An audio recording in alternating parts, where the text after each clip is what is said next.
नमस्कार साथियों, अगर आप BSF constable, head constable ministry या फिर बीएसएफ ट्रेडमेंट कांस्टेबल की तैयारी कर रहे हैं तो ये वीडियो आपके लिए बहुत ही ज़रूरी है, क्योंकि इस वीडियो में हम मैथ के इम्पोर्टेंट प्रीवियस और कुछ एक्सपेक्टेड क्वेश्चन सॉल्व करेंगे जो आपके आने वाले एग्ज़ाम में बहुत ही ज़रूरी हैं, जिसमें से आप मैथ में से आपका पूरा का पूरा स्कोर सही कर लोगे। तो वीडियो को आप एंड तक बने रहें और सारे क्वेश्चन करने की कोशिश करें, क्योंकि सारे क्वेश्चन फंसने की गारंटी है। जैसा कि अभी आपने मेरे एनटीपीसी के एग्ज़ाम में देखा होगा कि कितने क्वेश्चन फंसे हैं। तो आप वीडियो में अंत तक बने रहें। वीडियो पसंद आए तो वीडियो को कर देना लाइक। चलिए वीडियो करते हैं स्टार्ट। तो आपका इसमें पहला क्वेश्चन है, किसी संख्या को 195 से भाग देने पर 47 प्राप्त होता है, मतलब 47 शेष बचता है। इस संख्या को 15 से भाग देने पर क्या शेष बचेगा। दोस्तों ये क्वेश्चन बहुत ही इंपॉर्टेंट है, क्योंकि इस लैंग्वेज से आपके बीएसएफ में एक ना एक क्वेश्चन ज़रूर आता है। तो इसे कैसे सॉल्व करते हैं, इसका एक नियम होता है कि 145 मान के चलो, जैसे कि एक संख्या है 195 से हम उस संख्या को भाग देने पर 47 शेष बचता है। ठीक है, 47 यहाँ पर शेष बच गया है। ठीक, और यहाँ पर कुछ भी है तो उस संख्या को 15 से भाग देने पर क्या शेष बचेगा। तो जो यहाँ पर शेष फल रहता है उसी को हम उससे भाग देते हैं। अब जैसे कि 47 है, 47 को हम 15 से भाग देंगे तो कितना शेष बचेगा, 15 तिया 45। ठीक है, बच जाएगा आपका 2। ठीक है, 2 बचेगा, क्योंकि इसमें जो शेष बचता है और जिससे भाग देना पड़ता है तो हमेशा उसी में भाग दिया जाता है। तो इसका सही आंसर 2 आ जाएगा। ठीक है दोस्तों, और एक क्वेश्चन आपका बीएसएफ में एचसीएम में आया हुआ है। ठीक है, कुछ क्वेश्चन इसमें प्रीवियस हैं और कुछ एक्सपेक्टेड क्वेश्चन हैं जो आगे वाले एग्जाम में इम्पोर्टेंट हैं।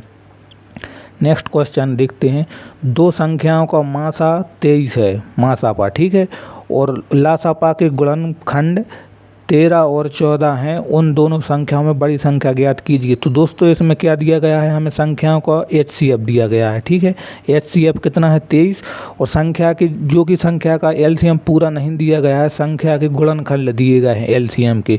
तो इसमें हम क्या करते हैं, जो आपका एचसीएफ रहता है उन दोनों गुणनखंडों में गुणा कर देते हैं। जैसे एक में कर देंगे 13 से और एक में कर देंगे 14 से। ठीक है, तो अब 13 से सबसे पहले एचसीएफ में गुणा कीजिए, 13 तिया 39 आपका, 13 तिया 39 बच जाएगा आपका 3, 13 दूनी 26 और 3 आपका 29। ठीक है, 299।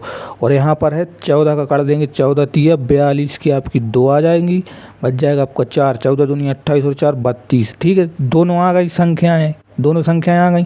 अब पूछा गया है उन दोनों में बड़ी संख्या क्या है, तो उन दोनों में बड़ी कौन सी है, 322। ठीक है, तो 322 आपका सही आंसर हो जाएगा। ठीक है दोस्तों, तो एचसीएम में कुछ इसी प्रकार के क्वेश्चन पूछे जाते हैं, इसमें ज़्यादा हार्ड भी नहीं। आप बस आज से जो प्रैक्टिस सेट स्टार्ट कर रहा हूँ, आप हर प्रैक्टिस सेट में बने रहें, आप एचसीएम में अपना मैथ में से पूरा का पूरा स्कोर गारंटी से कर दोगे। ठीक है, अगला क्वेश्चन, एक संख्या दी गई है यहाँ पर 2a 18b, जो कि पूरी संख्या आपकी 72 से विभाज्य है, तो b माइनस a का मान क्या होगा। अब चूंकि यहाँ पर देखिए अब 72 से विभाज्य है, अगर 72 से विभाज्य होगी तो वो संख्या 9 से भी विभाज्य होगी और 8 से भी होगी। ठीक है, 72 का डिजिबिलिटी रूल यही कहता है। अब सबसे पहले हम 8 का देखते हैं। 8 का डिजिबिलिटी रूल क्या कहता है कि अंतिम के 3 अंक आपके 8 से विभाज्य होने चाहिए। तो अंतिम के 3 अंक क्या हैं इसके, 18 है और यहाँ पर है b। ठीक है, अब इसे हम 8 से भाग दे के देखते हैं। 8 से अगर हम भाग दे देंगे तो कितना, 8 दूनी 16 आ जाएगा। ठीक है, 8 दूनी 16, 16 बच गया, 8 दूनी 16। अब यहाँ पर कितने बच जाएंगे आपके, 2 बच जाएंगे। ठीक है, अब 2 के पीछे हम ऐसी क्या संख्या रखें कि 8 से कट जाए। तो अगर 1 रखेंगे तो नहीं कटेगा, 2 रखेंगे तो भी नहीं कटेगा, 3 रखेंगे तो भी नहीं कटेगा। तो अगर हम 4 रख दे हैं तो 4 से 8 बार कट जाएगा, मतलब 3 कट जाएगा, 8 से 3 बार कट जाएगा तो कितना आ जाएगा, 23। मतलब यहाँ पर 4 रखा है हमने, तो b की जगह पर b बराबर आपका 4 हो गया। ठीक है, और अब बचा है आपका 9। तो 9 से डिजिबिलिटी रूल क्या कहता है, अंकों का योग 9 से विभाज्य होना चाहिए। अब इसका अंकों का योग कर लेते हैं, 2 और 1 3, 3 और 8 11, और b की जगह पे हो गया 4, तो 11 और 4 15। ठीक है, अब आ गया आपका 15 में हम क्या जोड़ें कि 9 से विभाज्य हो जाए, तो उसमें हम 3 जोड़ देंगे तो आपका 18 आ जाएगा। ठीक है, तो a की जगह पे 1 हम बराबर हो जाएगा 3। ठीक है, तो हो गई पूरी संख्या आपकी 72 से विभाज्य। अब इसमें पूछा गया b माइनस 1 क्या होगा, तो b मतलब 4 माइनस 3 क्या होगा, 1 होगा। 1 ऑप्शन नंबर सी आपका सही आंसर हो जाएगा। ठीक है दोस्तों, तो इसे आप आसानी से सॉल्व कर सकते हैं। बाकी वीडियो अच्छी लग रही तो वीडियो को लाइक ज़रूर करते चलना और दोस्तों में कर देना शेयर। ठीक है। नेक्स्ट क्वेश्चन देखते हैं। एक कस्बे की जनसंख्या है, एक कस्बे की जनसंख्या दी गई है 25,000 और इसमें पहले वर्ष 10% की वृद्धि हुई, दूसरे वर्ष 20% की वृद्धि हुई और दूसरे वर्ष हुई 20% की कमी और तीसरे वर्ष हुई फिर से 30% की वृद्धि। तो 3 वर्ष बाद जनसंख्या क्या होगी? अब इसे हम कैसे सोल्व? सबसे पहले यहाँ पर 10% दिया है, 10% का मान क्या होता है? 1/10। ठीक है, 1/10 हो गया और 10% की वृद्धि मतलब कि 10 से 11। ठीक है, 10 से 11 हो गई। दूसरी में दिया है 20% की कमी, 20% की कमी मतलब 20 का मतलब होता है 1/5। ठीक है, कमी हुई तो 5 से कितनी हो गई? 4। ठीक है, अनुपात बना लेते हैं। और तीसरा दिया गया है 30% की वृद्धि, 30% का मतलब होता है 3/10 यानी कि 10 से हो गई आपकी 13। अब इन सब का हम गुणा कर देंगे, जैसे 10 धाम का 100 और 100 पंचे 500 यानी 500 हो गया। ठीक है, अनुपात ले लेंगे। और 11 चौका 44 गुणा 13, हम इसे सीधा भी लिख सकते हैं 44 गुणा 13। आपकी इच्छा है आप गुणा भी कर सकते हो, सीधा भी लिख सकते हो, जिसमें आपको आसान लगे। ठीक है, अब दिया गया है कस्बे की जनसंख्या 25,000 यानी कि इसी का मान दिया गया है 25,000। ठीक है, 2 जीरो से 2 जीरो, आपके 5 का ये कितने गुना है? 50 गुना है। ठीक है, 50 गुना है, कट जाए। अब हमें इसका भी 50 गुना कर देना है, तो इसे हम 50 गुना कर देंगे, तो आपका आंसर आ गया। ठीक है, इसका हम कर देंगे 50 गुना। तो सबसे पहले यहाँ पर देखिए 13 चौका आपका कितना हो जाएगा? 13 चौके 52, हाथ में 5, 13 चौके 52, 13 चौका 52, हाथ में 5, 13 चौका 52 और 5 57। ठीक है, अब हमें इसमें करना है 50 का गुणा, तो 50 का गुणा कर दीजिए, 5 का कर दीजिए, 5 दूनी 10 हो जाएगा आपका। 5 दूनी 10, 1 5 3 15, 1 5 7 35 और 1 36 की 6 हाथ में 3, 5 5 25 और 3 28। ठीक है, और 1 जीरो ये आपका जे कहते हैं, तो 28,600 ऑप्शन नंबर सी सही हो जाएगा। ठीक है दोस्तों, बस आपको परसेंटेज की वैल्यू पता होनी चाहिए। बाकी इसके और भी तरीके हैं, आप इसे रेशियो से भी कर सकते हैं, आप इसे सीरीज बनाकर भी कर सकते हैं, पहले 10% की वृद्धि इस प्रकार से। ठीक है, आपकी इच्छा जैसे भी आपको सॉल्व करना है। नेक्स्ट क्वेश्चन, एक आयत की लंबाई में 30% वृद्धि और चौड़ाई में 20% की कमी हुई, आयत के क्षेत्रफल में क्या परिवर्तन होगा?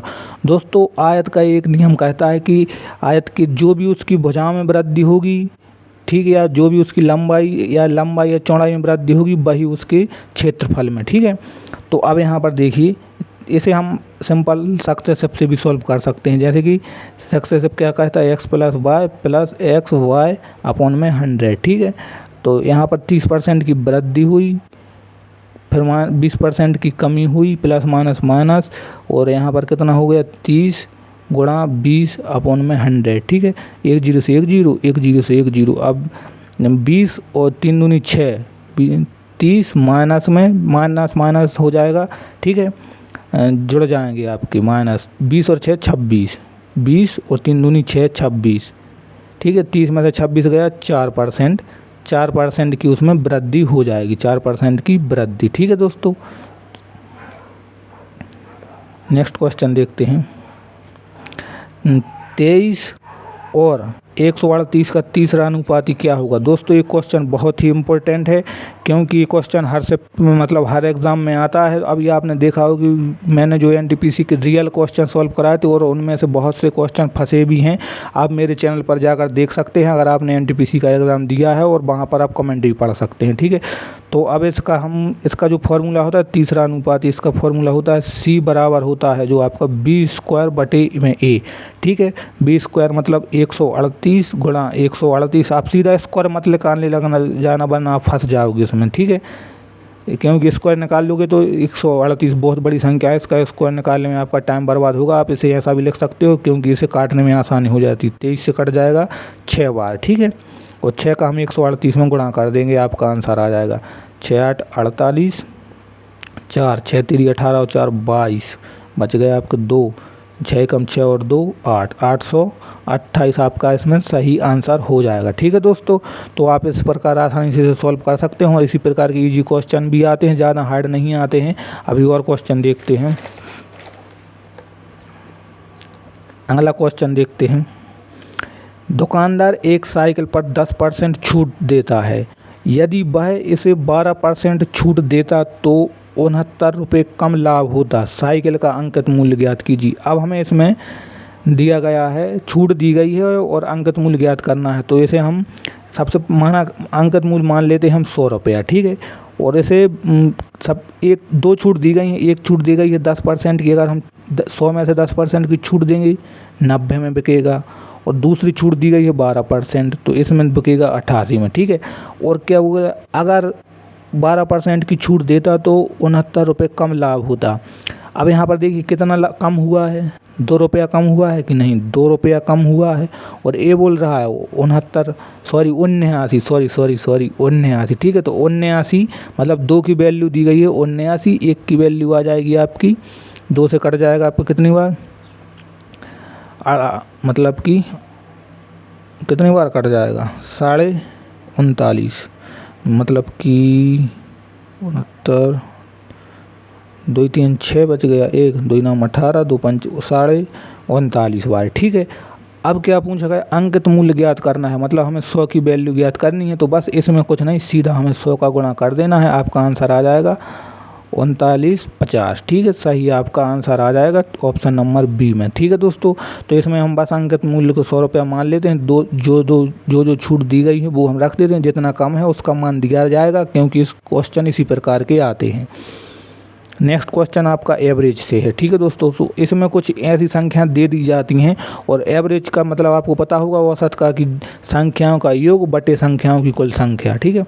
तो यहाँ पर संख्या इनका x + 2x + 4x + 6x + 8 का औसत 17 है, ठीक है। तो हम सबसे पहले संख्याएँ देख लेते हैं। 1 2 3 4 5 संख्याओं का योग कितना है, जैसे कि 1x 2x 3x 4x 5x 5x + 2 4 6 और 12 और 8 20, ठीक है, 20 हो गया। और इनका अगर हम औसत निकालेंगे तो संख्याएं आपकी 5 हैं, क्यों 1 2 3 4 5। और इनका जो हमें औसत दिया गया है कितना है 17, ठीक है, 17 औसत है। तो अब हम इसे काट सकते हैं, 5 से हम 17 को काट देंगे, 5 से 20 को काट देंगे 4 बार, और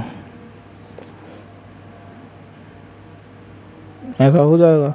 सीधा यहाँ पर हम एक काम करते हैं, ऐसा भी हो जाएगा, ठीक है। अब यहाँ पर 4 बचा है, ठीक है, प्लस का, तो 4 ये जो यहाँ पर हो जाएगा माइनस का, ठीक है, 4, क्योंकि यहाँ पर तो 5x बराबर हो जाएगा आपका 13, ठीक है, 5x बराबर 13 हो गया, ठीक है। इसमें हमें x का मान नहीं निकालना है, इसमें बोला गया है अंतिम संख्या और पहली संख्या का योग क्या होगा, ठीक है। तो x का मान हो गया 13 आपका, और पहली संख्या क्या है, पहली को हम मान लेंगे x का मान 13, और अंतिम दी गई है आपकी अंतिम 13 + 8, मतलब x + 8 मतलब 13 + 8 बराबर 21। 21 और 13 को हम जोड़ देंगे तो आपका आ जाएगा 34, ठीक है। ऑप्शन नंबर इसमें सही हो जाएगा, ठीक है। नेक्स्ट क्वेश्चन देखते हैं। एक रेलगाड़ी 800 मीटर और 400 मीटर लंबे 2 पुलों को क्रमशः 100 सेकंड और 60 सेकंड में पार करती है। रेलगाड़ी की लंबाई ज्ञात कीजिए। दोस्तों वेरी इंपॉर्टेंट क्वेश्चन है, बहुत से एग्ज़ाम में ये क्वेश्चन पूछा जाता है, ठीक है, क्योंकि ये क्वेश्चन बहुत ही ज़्यादा इंपॉर्टेंट है रेलवे के लिए और आपका बीएसएफ के लिए भी। तो इसमें दिया गया है 2 पुल दिए गए हैं और 2 अलग अलग समय दिया गया है। तो इसे हम एक बात देखिए कि 100 सेकंड और 60 सेकंड, तो इनके बीच का जो 40 सेकंड का समय कहाँ गया, 40 सेकंड का समय जो गया है वो यहाँ पर गया है। 800 और 400 के बीच की जो दूरी है कितनी है 400 मीटर, और इसमें जो समय की मतलब इन दोनों का हम सीधी बात डिफरेंस ले लेंगे, ठीक है। तो इसका डिफरेंस कितना आ गया 40, और इसका तो 1 की वैल्यू आ गई आपकी 10, ठीक है, 10 आ गई, मतलब ये 10 समय दिया गया है, ठीक है, इसका और इसका और इसका, ठीक है। अब ये 10 आ गया तो यहाँ पर 100 सेकंड लग रहे हैं अगर, तो यहाँ पर 10 सेकंड में हम 100 सेकंड का गुणा कर देंगे तो इसकी जो इसको पार करने में समय लगा वो आ जाएगा आपका टोटल। तो इसमें हम 100 का गुणा कर देंगे तो आपका आ जाएगा 1000, ठीक है। 1000 ये यहाँ पर आपकी लंबाई है, ठीक है, ये आपकी लंबाई है और ये आपका समय है। तो टोटल लंबाई आपकी कितनी आ गई, दूरी लंबाई आ गई आपकी 1000, ठीक है। 1000 आ गई है आपकी टोटल। ट्रेन की भी लंबाई इसी में शामिल है और पुल की भी लंबाई इसी में शामिल है। तो इसमें रेलगाड़ी की लंबाई ज्ञात करनी है, तो रेलगाड़ी की लंबाई इसमें ज्ञात करनी, तो इसमें से हम पुल की लंबाई घटा देंगे। पुल की लंबाई 800 घटा देंगे, क्योंकि हमने 800 का समय 100 सेकंड वाला लिया था, ठीक है। तो इसमें से हम 800 जब माइनस कर देंगे तो आपका 200 मीटर जो आ जाएगा आपका ट्रेन की रेलगाड़ी की लंबाई। ऐसा नहीं है दोस्तों, आप इसे 400 वाले में भी रख कर सॉल्व कर सकते थे, ठीक है। जिसमें आपकी इच्छा हो उसमें सॉल्व कर रख लीजिए, आपको 200 ही आएगा, ठीक है। नेक्स्ट क्वेश्चन, एक बैग में 5 रुपये, 2 रुपये और 1 रुपये के सिक्कों की संख्या 5:7:9 में है। 2 रुपये के सिक्कों की संख्या ज्ञात कीजिए यदि कुल रुपये 480 हैं, ठीक है। तो सबसे पहले इसमें क्या करना है कि आपके सिक्के कितने हैं, 5 रुपया का है, 2 रुपया का है और 1 रुपया का, ठीक है। ये हैं आपके रुपये, ठीक है, RS। और ये दिया गया है आपका अनुपात यानी रेशियो, संख्यों की संख्या कितनी, 5, 7, 9, ठीक है। अब ऐसे हम टोटल, सबसे पहले टोटल रुपया निकाल लेते हैं कितने हैं। टोटल रुपया कैसे, इसका इसमें गुणा कर देंगे 25, इसका इसमें कर देंगे 14, इसका इसमें कर देंगे 9। अब टोटल वैल्यू यहाँ से हम पता कर लेंगे, टोटल वैल्यू कितनी है, 25 और 14, 39 और 9 48, ठीक है। टोटल वैल्यू 48 है और इसी 48 का मान दिया गया है यहाँ पर 480, ठीक है। ज्ञात करना है हमें क्या, 2 रुपये के सिक्के। 2 रुपये के सिक्कों की संख्या कितनी है, 7। 7 से हम इसमें गुणा कर देंगे, 48 से कट जाएगा 10 बार और 10 का सीधा 7 में गुणा हो जाएगा, आपका 70 आंसर आ जाएगा, ठीक है दोस्तों। ये तो इस प्रकार से आप इसे सॉल्व कर सकते हो, लेकिन अब क्वेश्चन में बिल्कुल लगाने की ईजी ट्रिक सिर्फ 2 सेकंड में सॉल्व कर सकते हो आप। इसमें पूछा गया है 2 रुपये के सिक्कों की संख्या, तो 2 रुपये के सिक्कों की संख्या बीच में है 7, तो ऑप्शन में सबसे पहले हम 7 का मल्टीपल देख लेंगे, क्योंकि 7 आपकी एक प्राइम संख्या है, ठीक है। अगला क्वेश्चन देखते हैं, 80,000 रुपये में 3 दोस्तों ने एक व्यवसाय शुरू किया और वर्ष के अंत में उन्हें क्रमशः 1,800 रुपये, 3,000 रुपये और 4,800 रुपये का लाभ हुआ। पहले व्यक्ति का निवेश क्या है। दोस्तों अगर समय समान रहता है तो जो उनके लाभ का अनुपात रहता है वही उनके निवेश का अनुपात रहता है, ठीक है। तो सबसे पहले हम इनका अनुपात निकाल लेते हैं, जैसे कि आपका कितना हो जाएगा, 1,800, 3,000, 4,800। सबसे पहले 2 0 2 0 और 2 0 सबके कट गया, 6 से कट गया 3 बार, 6 से कट गया 5 बार और 6 से कट गया 8 बार, ठीक है। टोटल हो गया। इसमें पूछा गया है पहले व्यक्ति का निवेश क्या है। पहले व्यक्ति का निवेश क्या है, मतलब 1,800, मतलब हमें 3 की वैल्यू पता करनी है, ठीक है। तो टोटल कितना है, 8 और 5 13 और 3 16, मतलब जो आपका 80,000 दिया गया है, 80,000, ये आपकी टोटल 16 की वैल्यू है और हमें ज्ञात करनी है 3 की, तो इसे हम 3 से गुणा कर देंगे, ठीक है। 3 से गुणा कर देंगे, आपका आंसर अभी आ जाएगा पहले व्यक्ति का लाभ। इससे 16 से कट जाएगा आपको कितनी बार, 5 बार, 16 पंचे 80 यानी 5,000, ठीक है। 5,000 का इसमें 3 में गुणा कर देंगे तो आपका आ जाएगा 15,000 रुपये, ठीक है। पहले व्यक्ति का अनुपात, पहले व्यक्ति का निवेश 15,000 रुपये है। दोस्तों इस क्वेश्चन में हमेशा एक बात याद रखना, अगर समय सेम दिया गया है तो जो भी उनके लाभ का अनुपात होगा वही उनके निवेश का भी अनुपात होगा। तो हम निवेश लाभ का अनुपात निकाल लेंगे तो वही उनके निवेश का अनुपात निकल गया। टोटल वैल्यू दी गई है और जिसका ज्ञात करना है उस गुणा कर देंगे, ठीक है दोस्तों। तो ऐसे आप आसानी से इस प्रकार सॉल्व कर सकते हो। दोस्तों अगर वीडियो आपको पसंद आ रही है, अभी तक आप वीडियो को देख रहे हैं, तो प्लीज़ वीडियो को एक लाइक ज़रूर कर देना और अपने दोस्तों में कर देना शेयर, ठीक है, जो भी BSF कांस्टेबल या ट्रेडमैन की तैयारी कर रहे हैं। और चैनल को सब्सक्राइब जरूर कर लेना, क्योंकि इस पर बहुत ही इंपॉर्टेंट वीडियो आपको मिलती रहती हैं। नेक्स्ट क्वेश्चन देखते हैं, एक निश्चित राशि पर 4% प्रति वर्ष की दर से 2 वर्षों के लिए साधारण ब्याज दिया गया है 160 रुपया और CI और SI का हमें अंतर ज्ञात करना है, CI और SI का, ठीक है दोस्तों। तो इसमें हम क्या करेंगे कि 2 साल के लिए दिया गया है 4% की दर से 160 रुपया साधारण ब्याज। तो 160 अगर 2 साल का है तो क्या इसे हम 80 और 80 नहीं मान सकते, क्योंकि 1 साल का 80 हो गया और दूसरी साल का भी 80 हो गया। ठीक है, ये हो गया आपका टोटल साधारण ब्याज, क्योंकि हमें इसमें CI निकालना है चक्रवृद्धि ब्याज, इसलिए हमने इसे अलग अलग लिखना पड़ा। अब आपको पता होगा कि साधारण ब्याज तो सिंपल होता है, जैसे 4 वर्ष है तो 4 साल मतलब 4% है तो हर साल 4% लगेगा। ठीक है, लेकिन जो आपका CI होता है वो आपका ब्याज पर भी ब्याज लगता है। ठीक है जी, ये आपका साधारण ब्याज है 2 साल का 80। अब जो आपका चक्रवृद्धि ब्याज रहता है वो पहले साल के ब्याज पर भी आपका ब्याज लगता है, तो इस पर जो 4% का ब्याज लगेगा, ठीक है, इस पर जो आपका 80 ये हो गया दोनों साल का। अब इसमें अंतर ज्ञात करना है तो अंतर इन दोनों का बीच का, तो सबसे पहले ब्याज के ऊपर भी ब्याज लगेगा, तो 80 का हम 4% निकाल लेंगे। ठीक है, एक जीरो कट गया, 2 से कट गया 5 बार और 2 से कट गया 4 2 बार, 8 दूनी आपका 16 और बटे में आपको 5, इसे काट दीजिए, 5 तीरी 15, बच गया 1, 5 दूनी 10, 3.2 रुपया जो आपका आ जाएगा, इसमें सही आंसर आ जाएगा। ठीक है दोस्तों, क्योंकि इसमें एक बात याद रखिए, जो भी चक्रवृद्धि ब्याज रहता है वो आपको ब्याज पर भी ब्याज लगता है, और जो आपका साधारण ब्याज लगता है वो सिर्फ आपका मूलधन पर ब्याज लगता है। ठीक है, इतना बात से याद रखिए, आपका आंसर आ जाएगा। अगला क्वेश्चन दोस्तों, ये क्वेश्चन आपका बहुत ही इम्पोर्टेंट है।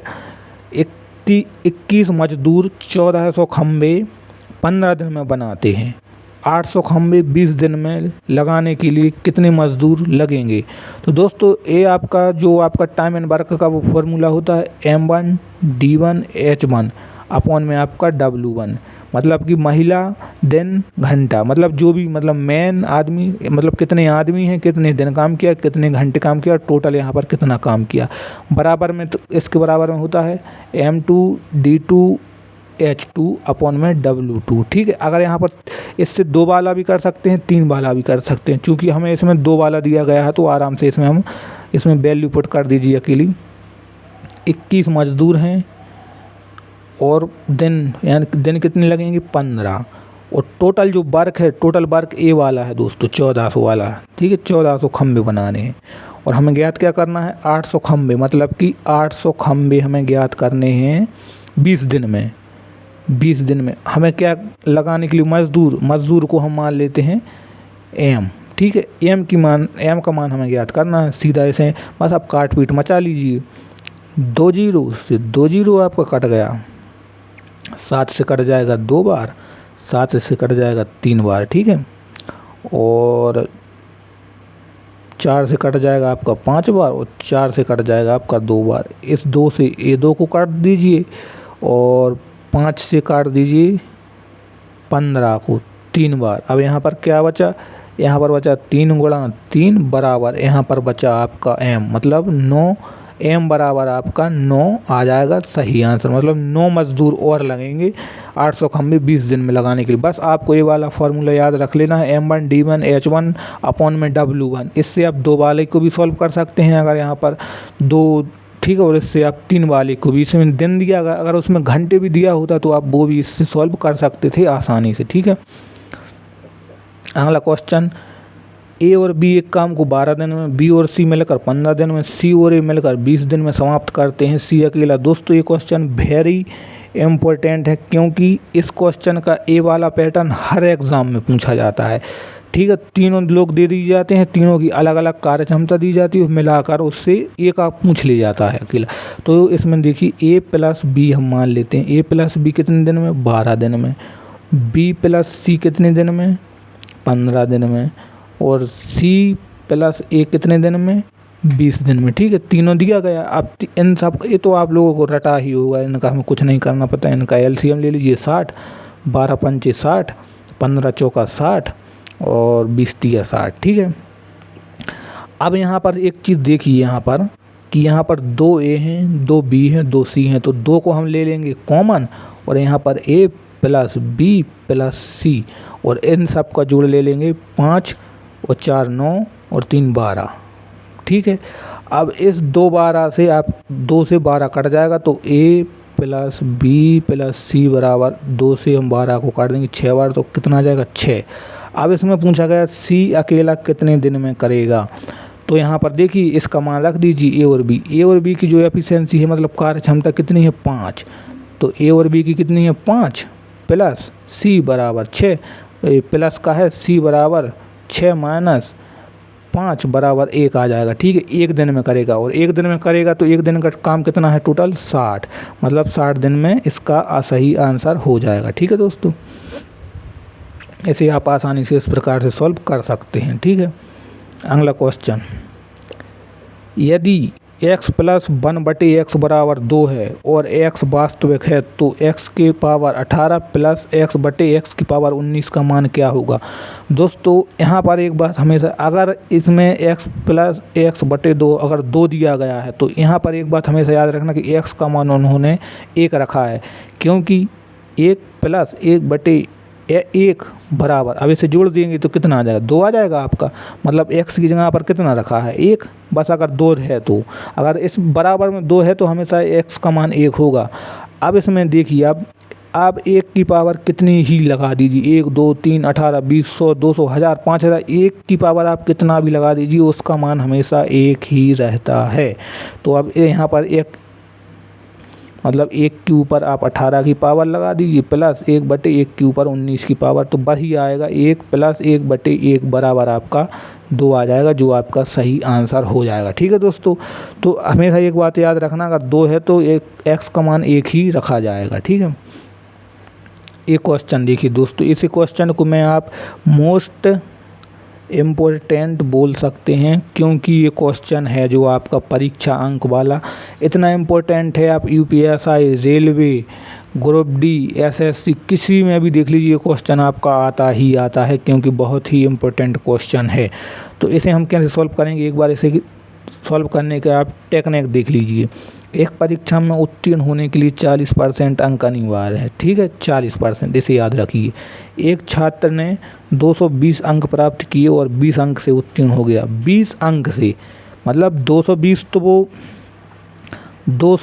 तो उसने ऑलरेडी प्राप्त कर लिए, लेकिन वो 2 से 20 से वो फेल हो गया, तो टोटल कितने चाहिए होंगे उसे 240 चाहिए होंगे टोटल अंक। ठीक है, क्योंकि तभी तो 20 अंक से वो फेल हो गया। अब इसे ये कह रहा है कि 240 चाहिए नंबर में, ठीक है नंबर में, लेकिन परसेंट में चाहिए इसे 40%, ये बोल रहा है। तो 1% की मतलब 240% 40 की वैल्यू है, तो 1 की वैल्यू आ जाएगी आपकी कितनी, इसे काट दीजिए अब 60 बार। ठीक है, 1 की वैल्यू आ गई आपकी 60। हमेशा ये याद रखना दोस्तों, नंबर बोल रहा है कि 240 चाहिए नंबर अगर पास होना है, और अगर परसेंट चाहिए तो 40%, मतलब 40% की वैल्यू है 240, तो 1% की वैल्यू आपकी 60 आ गई।